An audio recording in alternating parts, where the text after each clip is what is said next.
I didn't know that the invitation would be the beginning of the end. When my son called me, his voice was calm, not rushed, not emotional, just steady as if nothing had ever been wrong between us. "Come for New Year dinner," he said. That was all. No explanation, no warmth, no mention of how long it had been since we last sat at the same table. After the call ended, I stayed where I was, phone still in my hand, staring at the wall. There was a time when his voice alone could settle me. This time, it left me unsettled in a way I couldn't explain. Before I go further, please subscribe to this channel and tell me in the comments where you're watching from. I didn't know that the invitation would be the beginning of the end. When my son called me, his voice was calm, not rushed, not emotional, just steady as if nothing had ever been wrong between us. "Come for New Year dinner," he said. That was all. No explanation, no warmth. Knowing someone is listening makes it easier to continue. I told myself not to overthink it. Mothers learn early how to quiet their doubts. We tell ourselves not to expect too much, not to read between lines that might not be there. Still, that night, sleep didn't come easily. It wasn't excitement keeping me awake. It was a caution. The kind that grows slowly, after years of choosing peace over truth. When morning arrived, I decided I would go. I chose my clothes carefully. Not new, not old, just something simple, respectful. Something that wouldn't draw attention or invite judgment. I laid it out neatly, smoothing the fabric as if preparing for something important. I wrapped a small gift, nothing extravagant. Just thoughtful, something a mother gives when she wants to say, "I still care," without demanding anything in return.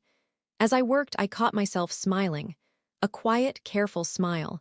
The kind you don't trust completely. It was New Year's Eve. People talk about the new year as if it promises change. As if time itself resets overnight. I had lived long enough to know better, but still, a small part of me wondered if this invitation meant something. Maybe this was his way of reaching out. Maybe this dinner was an apology without words. Maybe I was finally being invited back as a family. The drive to his house felt longer than usual. Streets glowed with lights from windows filled with laughter. I passed homes where families were already gathering, voices spilling into the cold air, celebration everywhere. I reminded myself not to compare.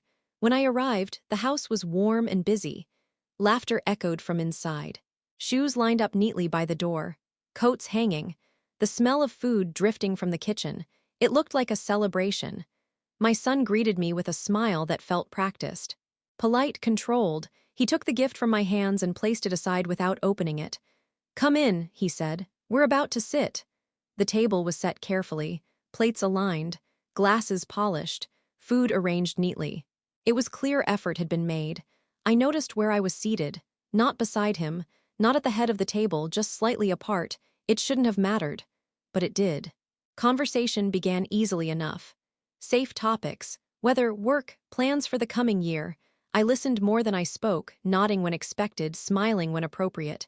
No one mentioned the past, no one mentioned the distance. No one mentioned why it had taken so long for this dinner to happen, and I didn't ask. Dinner was served. Forks touched plates softly. The sound of glasses being set down filled the small spaces between sentences. It was almost peaceful. Almost. Halfway through the meal, my son leaned back in his chair. He folded his hands together. I noticed the shift immediately. Mothers always do. He cleared his throat. The room didn't fall silent suddenly. It quieted slowly, deliberately, as if everyone had been waiting for this moment. "There's something we should talk about," he said, looking at me now. I placed my fork down gently. I didn't interrupt. I waited. He spoke calmly, too calmly. He talked about plans, about changes, about the future as if it were already mapped out. At first, I didn't understand what he was asking. Then the meaning settled in. The words didn't arrive loudly. They arrived carefully, reasonably. As if he expected me to agree without hesitation. I felt something inside me shift, not sharply, but deeply. Like realizing the ground beneath you isn't as solid as you believed. He didn't raise his voice. He didn't seem ashamed. He spoke as though this was simply practical. I looked around the table. No one looked surprised. That was the moment my heart went quiet. Not angry, not loud, just clear. This dinner was never about celebration. It wasn't about family. It wasn't about reconnection. It wasn't about the new year. It was about a decision that had already been made. He continued explaining. why it made sense. Why would it be temporary? Why shouldn't I make it difficult? Words like temporary and necessary were used gently, as if they softened what he was asking of me. I thought about the years behind those words, the sacrifices that had never been spoken aloud, the times I had stayed silent to keep peace.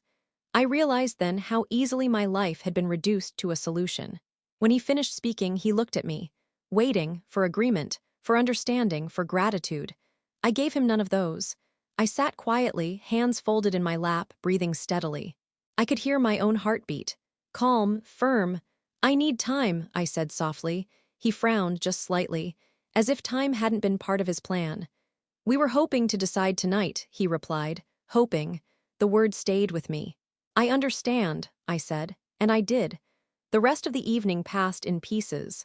Conversation resumed, but something fundamental had shifted. I could feel it in the way my presence no longer mattered, in the way my silence had become inconvenient. When it was time to leave, my son walked me to the door. He hugged me briefly, politely. "Think about it," he said. I stepped outside into the cold night. The door closed behind me, sounding heavier than it should have. As I walked to my car, I felt an unexpected calm. Not because I wasn't hurt, but because something had finally become clear. This wasn't the first time decisions about my life had been made without me. It was just the first time I'd been invited to the table after they were already decided. I drove home slowly. Fireworks echoed faintly in the distance, welcoming the new year with noise and celebration. I didn't turn on the radio. I needed the silence, because in that silence I made a decision of my own. A quiet one that would change everything they thought they knew about me. But that is not what happened that night. That comes next. I didn't sleep that night. Not because I was restless, but because my mind had finally gone quiet. The kind of quiet that comes when something painful has settled into truth. When I reached home after the dinner, the house felt different. Not empty, not cold, just honest. I took off my coat, placed it where I always did, and stood there for a moment longer than usual. For years, this house had been treated like a future plan, something temporary, something already spoken for. That night, I realized it was still mine. I made tea and sat alone at the table. The same table where I had signed papers years ago without reading closely, where I had trusted explanations instead of asking questions, where I had believed love was enough protection. I didn't cry. Instead, I asked myself something I had avoided for a long time. What do the documents actually say? The next morning, I went to the cabinet where I kept everything important. Not because I was afraid, but because I was ready. I laid the papers out one by one, ownership records, old agreements, signatures written in my own hand, from years when my eyesight was stronger but my boundaries were weaker. I read slowly, carefully, line by line, and then I saw it. The assumption my son had built his plan on was not supported by law. What he believed he already controlled, he didn't. What he spoke about at that dinner as if it were settled was not. The realization didn't bring joy. It brought clarity. I hadn't been foolish. I had been trusting. And trust, I learned, is not the same as surrender. That afternoon, I made an appointment with a lawyer. I didn't announce it. I didn't threaten. I simply went. The office was quiet. The lawyer listened more than he spoke. When I finished explaining, he reviewed the documents with the same calm focus I had felt the night before. "You're protected," he said finally. I nodded. I wasn't surprised. "What about what they're asking?" I asked. He shook his head. "They can't demand what isn't theirs." That sentence stayed with me. They can't demand what isn't theirs. I walked out of that office lighter, not because someone had taken my side, but because the truth had. That evening, my son called. "Have you thought about it?" he asked. No greeting, no concern, just the question. "Yes," I said. "And," he pressed. "I won't be agreeing," I replied. A pause, then frustration. "You don't understand how complicated this makes things," he said. "I understand perfectly," I answered. He tried again, explained again. Used the same calm tone he'd used at the dinner, the same words, the same logic. But this time something was missing, authority. "You can't just refuse," he said. I took a breath, not to steady myself, but to choose my words. "I can," I said quietly, "and legally I already have." Silence. The kind that arrives when certainty collapses. "What do you mean?" he asked. "I've reviewed the documents," I replied, "with counsel." He didn't respond immediately. When he spoke again, his voice had changed. You went to a lawyer? Yes, another pause. You didn't need to do that, he said. I almost smiled. I did, I replied. Because this was never just a conversation. He accused me of mistrust, of overreacting, of turning family into paperwork. I let him speak. Then I said the only thing that mattered. You turned your family into paperwork when you decided without me. The call ended shortly after, not politely. In the days that followed, the tone around me shifted. Messages came carefully worded now, suggestions. Warnings disguised as concern. You don't want this to become ugly. This could affect relationships.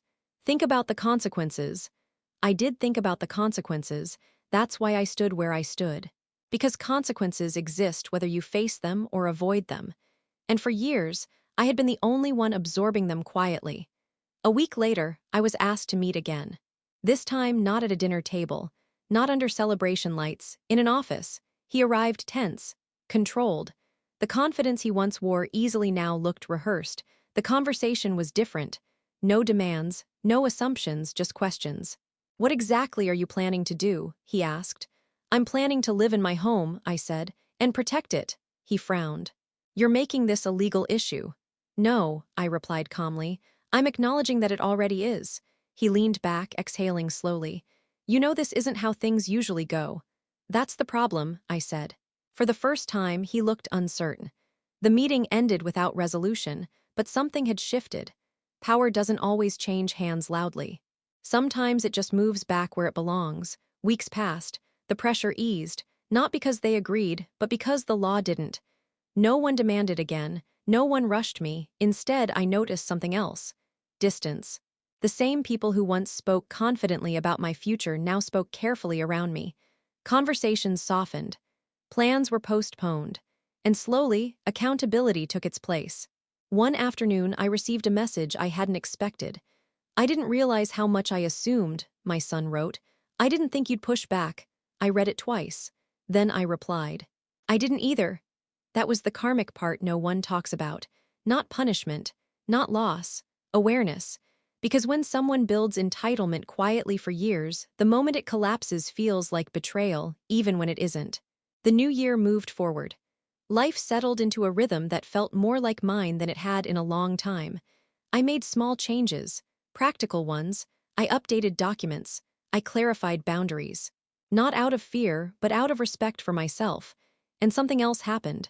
People listened, not because I raised my voice, but because I stopped disappearing. The relationship with my son didn't end. It changed. He learned something he had never needed to learn before, that love does not equal access and family does not erase consent. And I learned something too. That dignity has a legal shape. That silence is not agreement. That protection is not cruelty. I didn't win anything.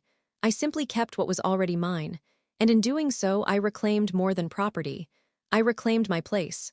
Quietly. Legally. Completely. If this story touches your heart, please don't forget to subscribe.